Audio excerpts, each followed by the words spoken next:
Hello everybody, thanks for coming. I was hoping for a bit more people, but let's get started. So, Pablo actually reached out to me via email when I submitted my recent paper to the archive. Told me that they are working on something similar, and we said that we would sign each other actually. So today he's going to talk to us about neural quantum kernels. And I'm assuming that's based off of training a kernel actually within the model itself, so we'll hear more about that today. So we're going to read the abstract and the biography, and then we can get started. So the abstract: in recent years, various quantum machine learning models have been proposed. While parameterized quantum circuits face trainability issues, quantum kernel-based models require optimal feature map selection tailored to the problem. In this talk, we present neural quantum kernels, embedding quantum kernels constructed from a quantum neural network. We will discuss how combining these two approaches can yield a more robust model and showcase a practical application in the field of satellite image classification. And the bio: Pablo Rodríguez-Grasa obtained his undergraduate degree in physics from the University of Barcelona in Spain. He has completed his master's degree at the University of the Basque country, where he is also currently a PhD student. And he is working with Mikkel Sands, that Dean is also quite keen on getting to know, by the way. So thank you, Pablo. You can take it away. Thank you very much. Thank you so much for the invitation and for the introduction. Let me share the screen. Make sure that, okay, can you see my screen? Yes, we can. Yeah, okay. So today I will introduce this, which is one of the latest results that we got with Mikkel, which are these neural quantum kernels. Okay, I will try to motivate a lot why we came up with this construction, which were our concerns regarding the problems that quantum machine learning models are facing. And then I will try to convince you that this could be somehow a solution to combine both parameterized quantum circuits that are the state-of-the-art quantum machine learning models, and also quantum kernels, which were advanced by Maria Schul years ago, also with Francesco, and it seems like recently we have a little bit forget about these models. So I will review, I will just state the notation talking about machine learning and quantum machine learning. Then I will motivate the scalability issues of quantum neural networks. I will talk about quantum kernels, and then a little bit of spoiler: joining both quantum neural networks and quantum kernels, we can construct these neural quantum kernels. So let me first motivate the problem. I will focus on binary classification, which is a supervised learning problem in which I have data points and I have two kind of classes. So I have two different labels. So solving this problem is based on having a training phase in which I have my two classes of points, and I need to find the optimal parameters to build a function that is able to separate these points. And then I have a test phase in which I receive an unseen point to the model, and I need to decide whether it belongs to one class or the other. Okay. So basically, in short, for me, a machine learning model in a very high level standard is some black box which is receiving some data and is giving you some function of this data. Okay. And depending on where this data is coming from, we can find different relevant applications, such as image classification, spam detection. But in short, I mean, these data are just numbers, and I just want to fit functions to these numbers. Okay. So what about quantum? Okay. So somehow these years we are discarding the option of running everything into in a quantum computer, and somehow we need the classical optimization loop. So in quantum machine learning, we have the same idea. So we have data, we have this machine learning black box, and we want to output a function. But in the machine learning part, we will be needing, or we will be getting some help from a quantum computer to do some part of the algorithm. But in general, it's all about generating functions for regression, for classification, independently on the machine learning task. So, okay, let's move on to quantum neural networks. Okay, like this is like a little bit the overview on which is the motivation behind the actual approach to quantum neural networks. So classical neural networks, I have some classical data, and then I have a neural network, which is composed by different parameters, and then this is able to output some label. With this labeling, I can construct a cost function, and through classical optimization, I can just keep updating the parameters to minimize this cost function. The quantum version of this, it's pretty similar, but instead of having this neural network, I will have a quantum circuit in which I need to encode this classical information into a quantum state, and then I will have some parameterized quantum gates. To obtain the label, I will need to perform a measurement, and with this I can assign a label, but I also have this classical optimization. So this is what is happening in a quantum computer. So as I was showing you before, we will be using a quantum computer inside the subroutine, but it's not that we are running everything inside a quantum computer. So, okay, this is what we do in a quantum computer, but we could just remove this necessity of having a quantum computer and perform a classical simulation of this quantum circuit. And this is a little bit how I was feeling when I was starting doing like research in quantum computing. At some point, I remember that like 5 years ago, one professor asked me, why do we need a quantum computer if you are just running quantum circuits in your classical computer? And it's a very naive question, but the answer is somehow the main concern of researchers in quantum machine learning models recently. And it's like, okay, if we are able to substitute our quantum circuit by a classical version, like we will be having a quantum inspired model, why do we need a quantum computer? And the answer is the scalability, okay? The scaling is the key. If we have a quantum model which is running a very large quantum circuit, then our classical computers are no longer able to simulate this quantum circuit. And then this is how we are justifying the need of having a quantum computer. Okay, so then the answer could be, then let's assume that we, instead of having a small quantum computer, we will be building a quantum machine learning model which requires a very large quantum circuit with a lot of qubits, okay? So now my quantum circuit requires a lot of qubits, so then we are safe. We should be able to justify the need of a quantum computer. However, when you do this, then you realize that your classical optimization loop, when you just by brute force consider a very large quantum circuit, just breaks down. And this is what is called this barren plateau problem, and is what like parameterized quantum circuit models, quantum neural network models face this problem of scalability, okay? So this is why we need to increase the number of qubits of our quantum neural network in an intelligent way to try to circumvent this trainability issue. And this is like the first result that we obtain in this work, and is that we proposed an iterative approach to try to build an scalable quantum neural network. And I will give you like the sketch, and then I will just show you a moment the details. But the idea is that imagine that we have a single qubit and a single qubit quantum neural network. I don't mind about the architecture of the quantum neural network, which is parameterized, okay? So I will train this single qubit quantum neural network, and I will find these optimal parameters for the single qubit quantum neural network. Okay, then I will add a second qubit, which is going to be coupled somehow with some 2-qubit gates to the first qubit, okay? And then I will start the training of this 2-qubit quantum neural network in such a way that initially these 2 qubits will be decoupled, okay? If, for example, I have a control rotation, if I just set the parameters of this control rotation to 0, this would be an identity, and qubits would be decoupled. Also, I will start the optimization of this 2-qubit quantum neural network. For the first qubit, I will put the parameters that I obtained from the optimization of the single qubit quantum neural network. This way, I am ensuring that this training is starting from the training of the single qubit quantum neural network training, okay?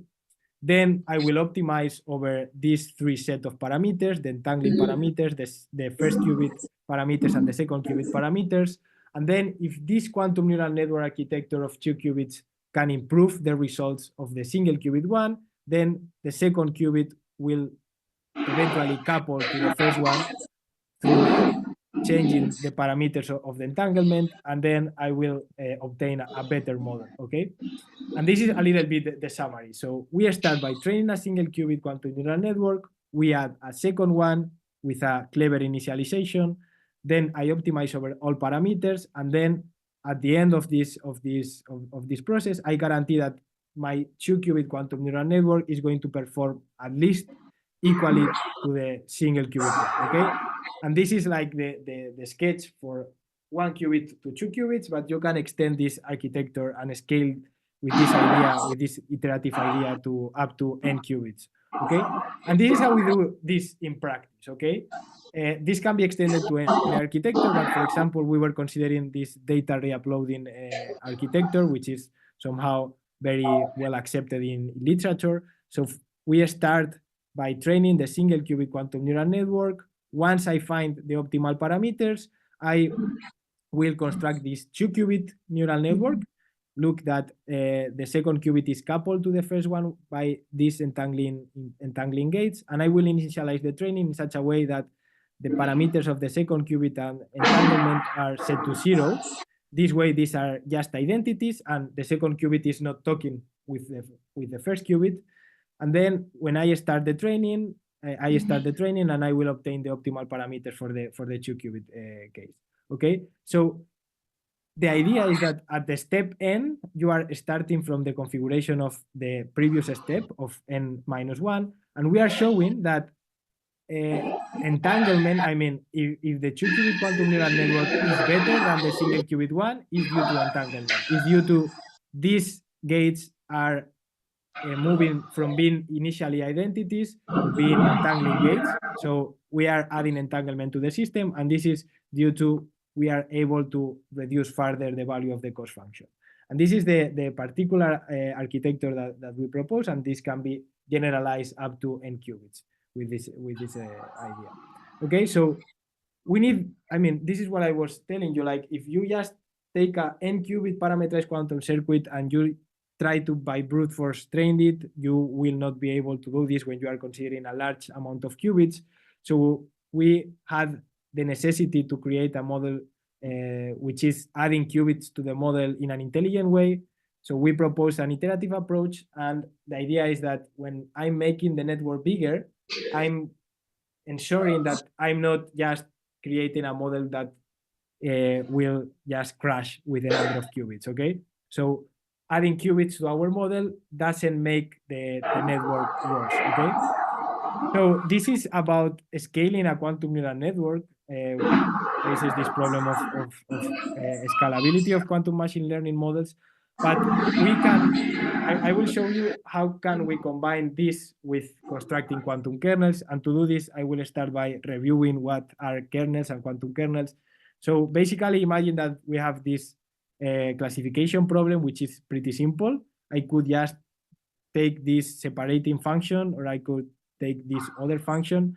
However, by means of this support vector machine algorithm, what I will do is look for the optimal separation hyperplane between the two classes, okay?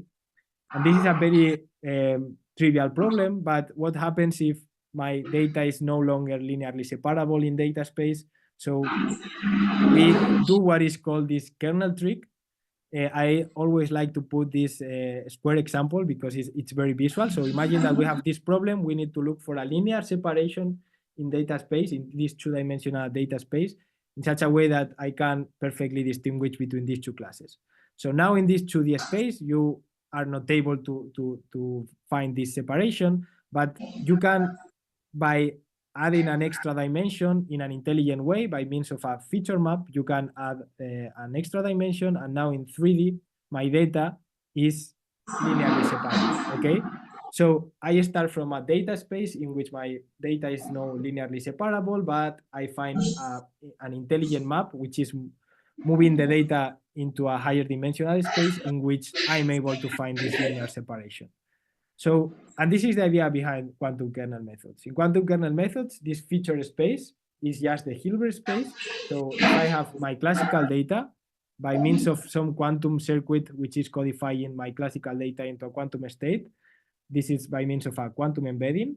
I will have now my data living in this high dimensional Hilbert space, where if I'm lucky, I will have linear separation. And by computing these overlaps between data points in this Hilbert space, I just construct my kernel matrix, which is containing all the overlaps between the points of my training set.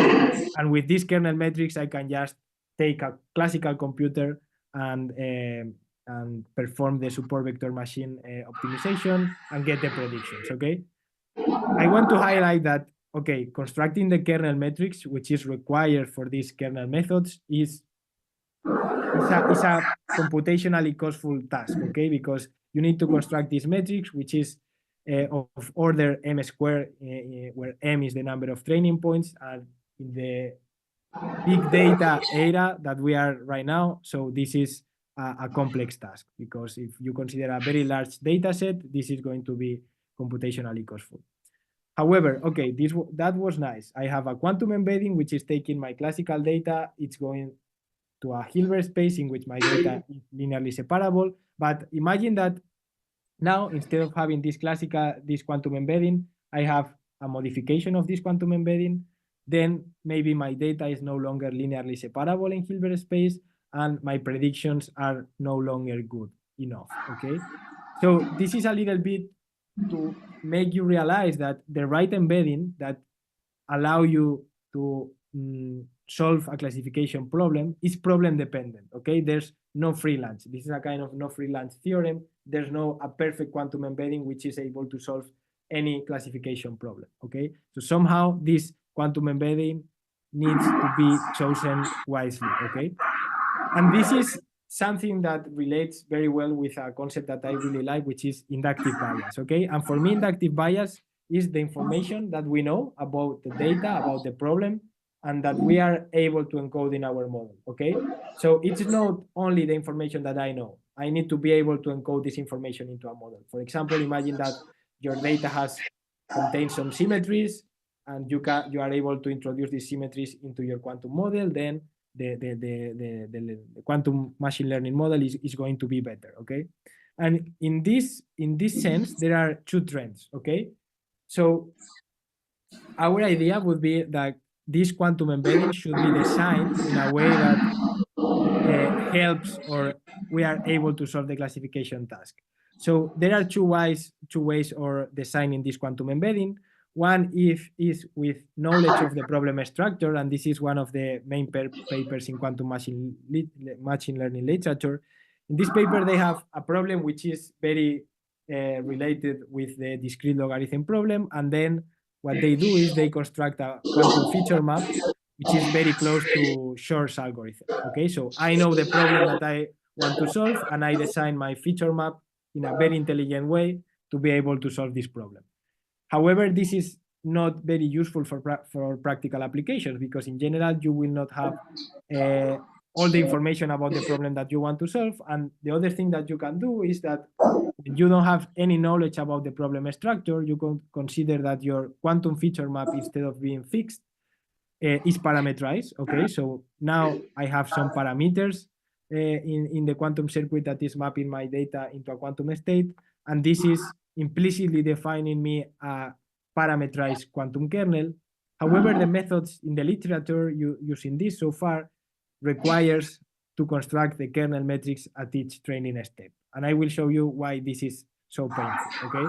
So our idea would be to construct these kernels from the training of a quantum neural network, okay? So far, we have an ansat, okay, a quantum embedding, which is parameterized. And then with this quantum embedding, I'm able to construct the kernel metrics, okay, which also depends on these parameters. And then according to some figure of merit, I will optimize. As you can see, inside this training loop, we require to construct the kernel metrics. And this was computationally costful.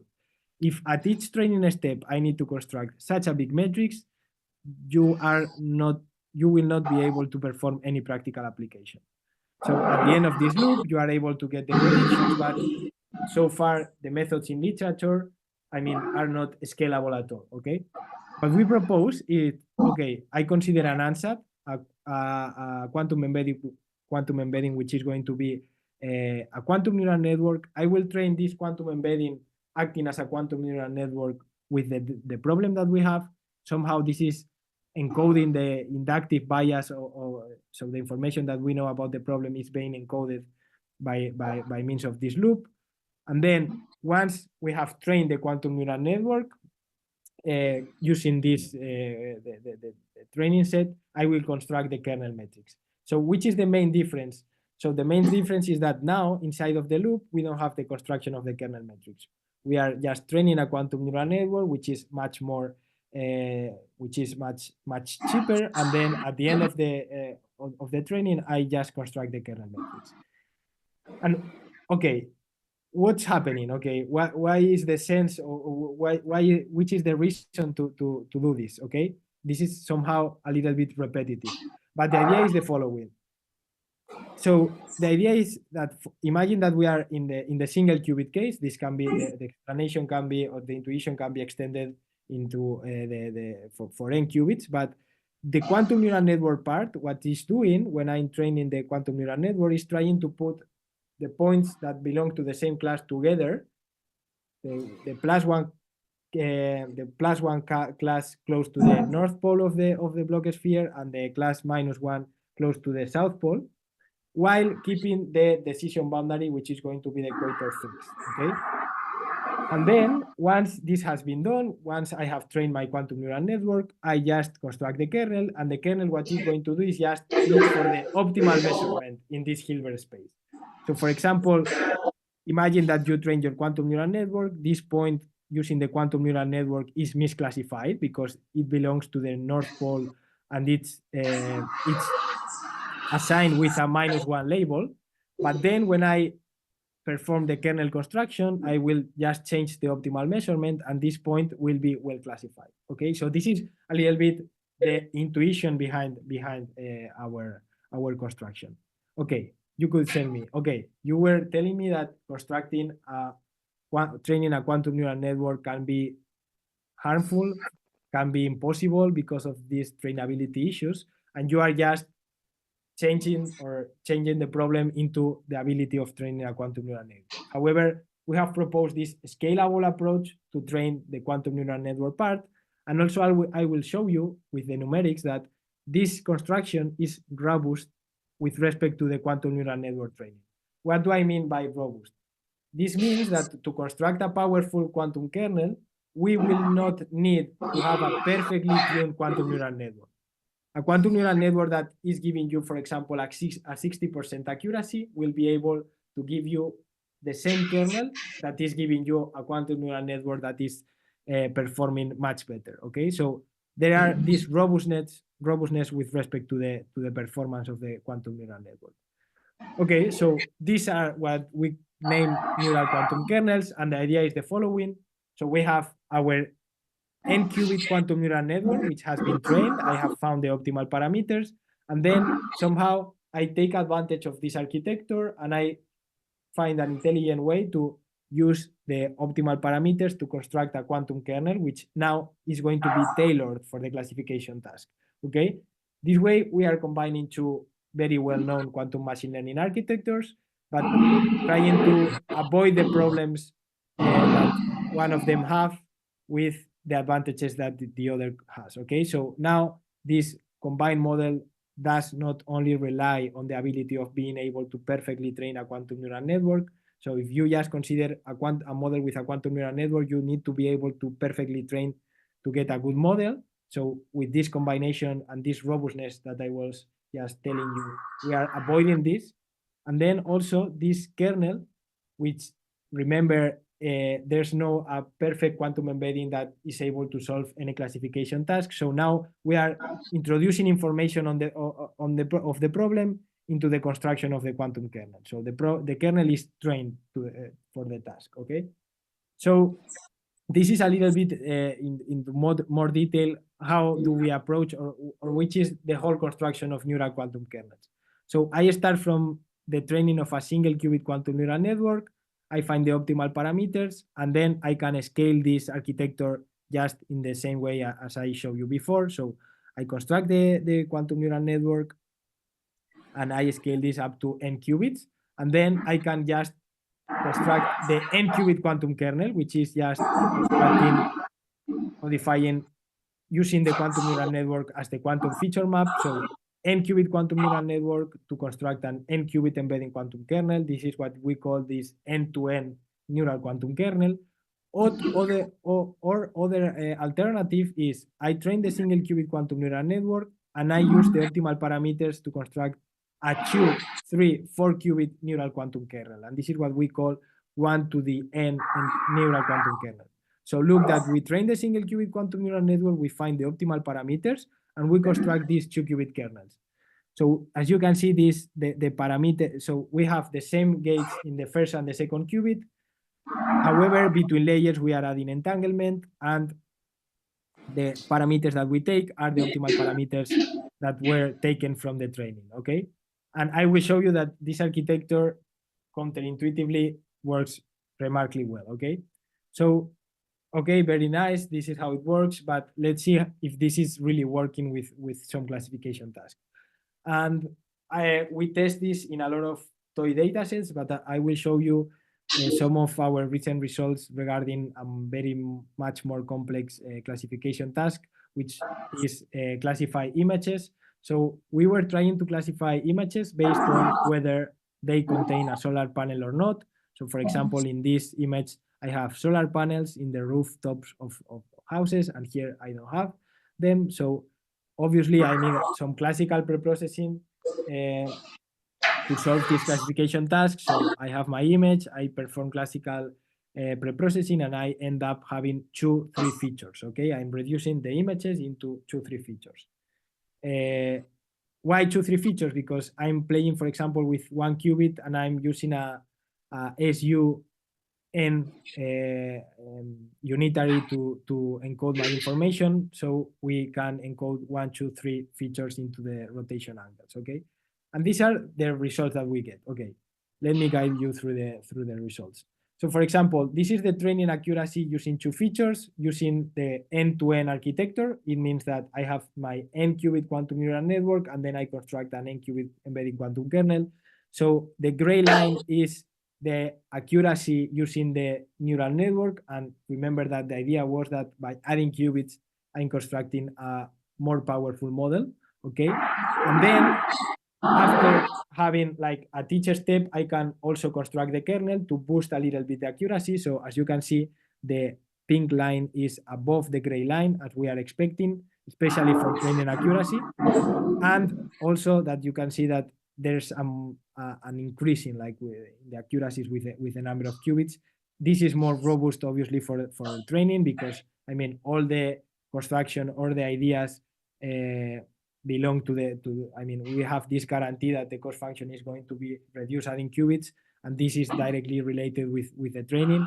And with the test, there are a little bit more randomness, but more or less you can see that the behavior is pretty much similar. As you can see, for this task with 6, 7, 8 qubits, the performance is pretty similar, especially for 2 features. But we believe that there will be tasks in which you will need to scale up a little bit more. You will need to scale up further your quantum neural network to get a good classification accuracy. It's task dependent, for example, here. And for 3 tasks, for 3 features, as you can see here, for example, here the convergence is for a lower number of qubits, but here the curve is increasing a little bit more from 1 qubit to 8 qubits. And this is the idea. So I have a quantum neural network which is being improved with the number of qubits, and then I can leverage this architecture to construct the kernel and have a little bit a jump in accuracy. And this is the end-to-end approach. The results that we are getting are comparable with the best classical models that we found. And also, this is the other approach in which I train a single qubit quantum neural network, and then I create a kernel of n qubits. So as you can see, I have these are the accuracies for the single qubit quantum neural network in the left part of the plots. And then I use the optimal parameters to construct a 2-qubit kernel or a 3-qubit kernel. As you can see, the performance is pretty similar, but because the single qubit was almost perfectly trained. But to show robustness, what we can do is just truncate the training of the single qubit quantum neural network earlier without letting the convergence of this architecture. And as you can see, here we have results that are around 70% of accuracy. And as you can see, the quantum kernel model is blind with respect to if the neural network is perfectly trained or is not perfectly trained. So here, as you can see, there are cases in which a quantum neural network with 65% of accuracy is able to generate a kernel which is performing with around 85%. So here, the improvement is not that big, but when you have a neural network which is not perfectly trained, it's very worthy to construct the corresponding embedding quantum kernel. Okay, this is the robustness that I was talking about. And why do we care about this case in which we are not able to perfectly train the quantum neural network? Well, because as I told you, for a single qubit, it's easy to you will not find any barren plateau, so you can perfectly train the architecture. But if you consider a larger quantum circuit, then you will be in this case in which you are not able to perfectly train the quantum neural network and then constructing the corresponding embedding quantum kernel, which make much more sense. Okay. So, okay, with this, I can go into the conclusion. So we develop a practical method to training quantum kernel methods. Okay, so far, all methods in literature require to construct the kernel metrics at each training step, which is prohibitive in terms of computational cost. We also develop a scalable approach to train quantum neural network and then construct embedding quantum kernels. You can scale a lot your neural network and then embed this into an embedding quantum kernel. And then we show that we can get good performance in real world scenarios with very few qubits. Okay, so this could be understood as quantum inspired models, but we are looking for tasks in which we need to go to a higher number of qubits. However, we have a lot of open questions regarding this, and we are working on some of these. For example, which is how can we encode a higher number of features? We are dealing with angle encoding in a single qubit, but okay, what happens if I want to encode more features? I should need more unitaries, or I could consider, for example, qubits. Also, which is the expressivity of this quantum neural network with respect to just the data re-uploading? Which is the minimum amount of quantum neural network training that you need to build a good embedding quantum kernel? Because I told you about this robustness, but there has to be a threshold in which you have enough quantum neural network training to build a powerful embedding quantum kernel.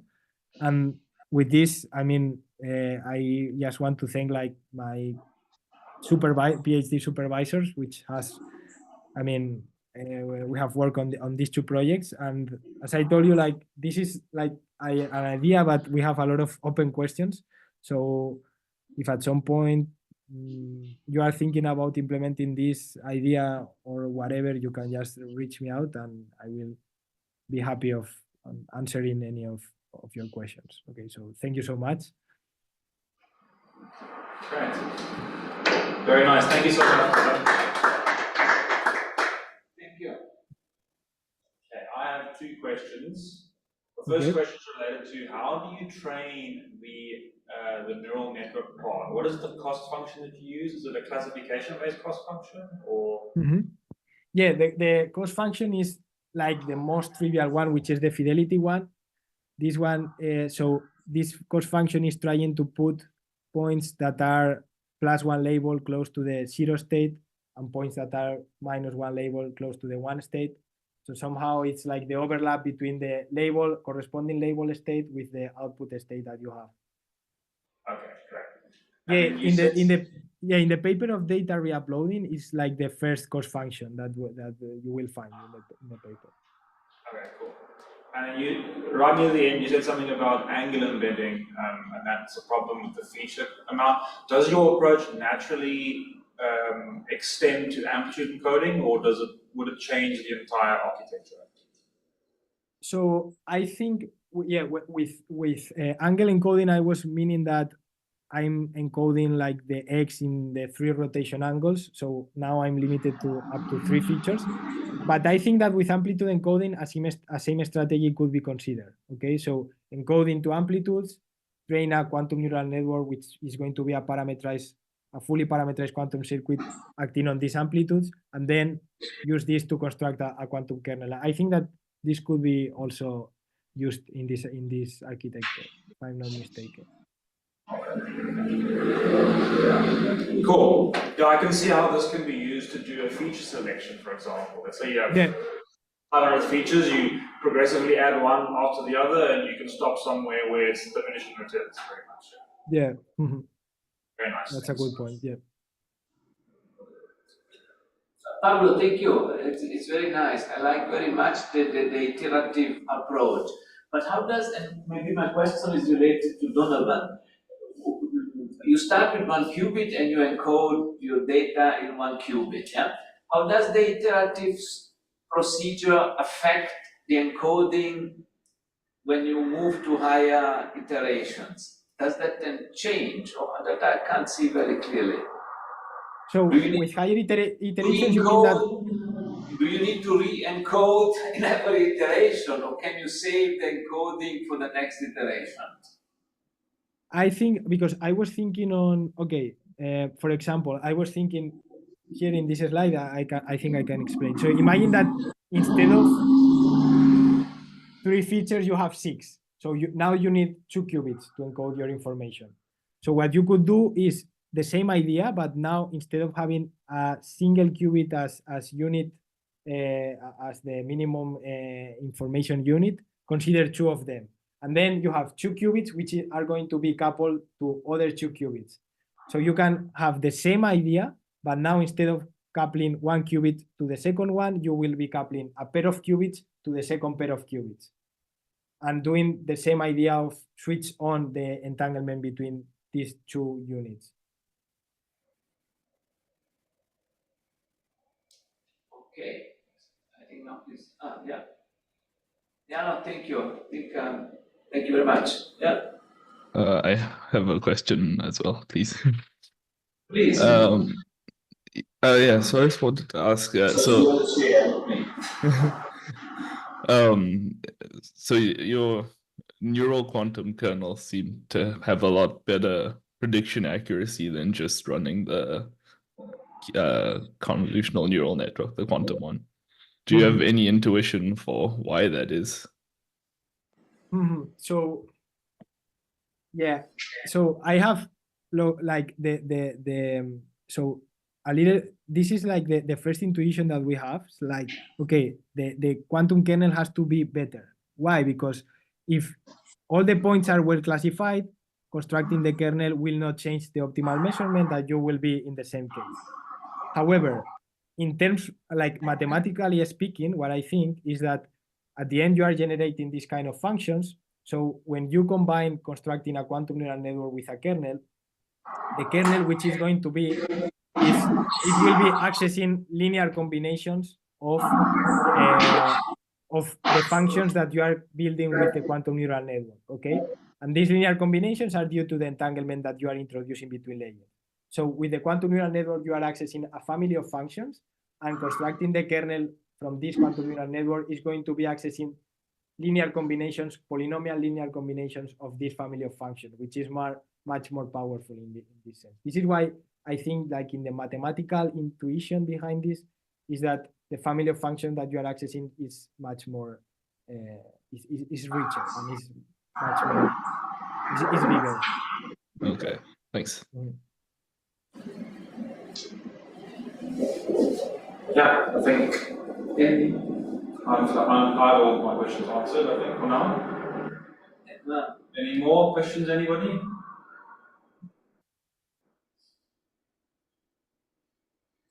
Then I guess we can call it there, Prof. Yeah. thanks again agreeing for giving a talk, Pablo. Thank you so much. I will stay in touch if we have any questions, and good luck for the rest of your studies. Yeah, let's keep in touch because it's nice to see that there are still people working on quantum kernels. So I'm looking forward to nice for us to test. It would be nice for us to test your model on our data or something like that and see how it goes. Yeah, it would be great. That would be cool. Yeah. Thank you so much. Excellent. Thank you. Thank you very much. Bye. Bye. Bye. Cheers.